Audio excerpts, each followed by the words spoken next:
Совсем скоро это трехэтажное здание оценит 220 дошколят и их родителей. Закончить строительство детского сада в Канташево планирует к сентябрю. Отдать сюда 2 детей хочет и Мака Галаева. Тем более новый садик будет расположен недалеко от места работы. Мака – учитель 4-й Канташевской школе. Мы все очень рады, очень много девушек, женщин ждут этого, потому что и на работу должны выйти многие, и детей устроить.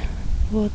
Я сама очень рада, потому что с сентября месяца на работу выхожу, поэтому как бы школа рядом, своих детей рядом отдаешь, идешь в школу, и душа спокойна.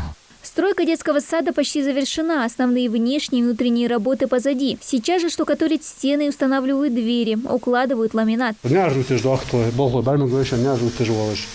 этаж, почти ламинат второй этаж.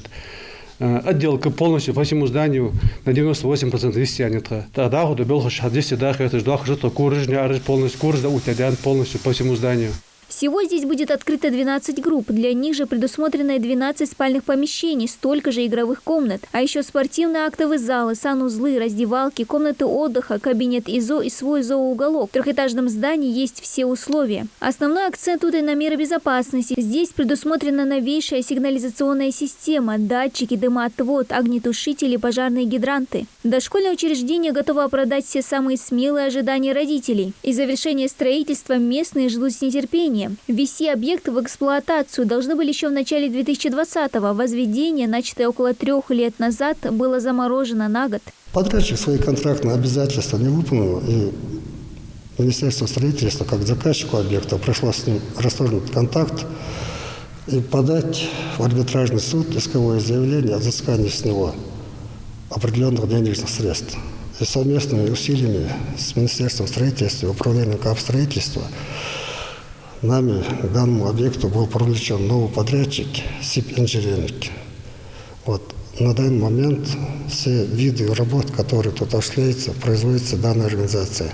За небольшой срок новому подрядчику удалось выполнить немалый фронт работ. Здесь же проложили газ, свет и другие коммуникации, провели отопление и вентиляцию. Отстроена котельная и очистные сооружения. Стройка была заморожена, уже фундамент, каркас здания стоял. Вот. Остальное все пришлось отделочные, фасадные часть, входные группы, освещение,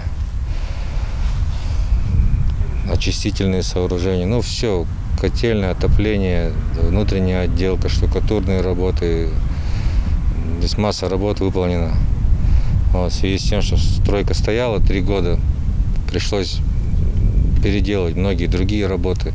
Радовать детей будет и вид из окна. Спортивные площадки, беседки, качели, песочницы. Такой вот небольшой аттракцион ждет здесь ребенка. Также оборудованы теневые навесы. А во дворе рабочие планируют высадить деревья и цветы, но сделают это ближе к осени.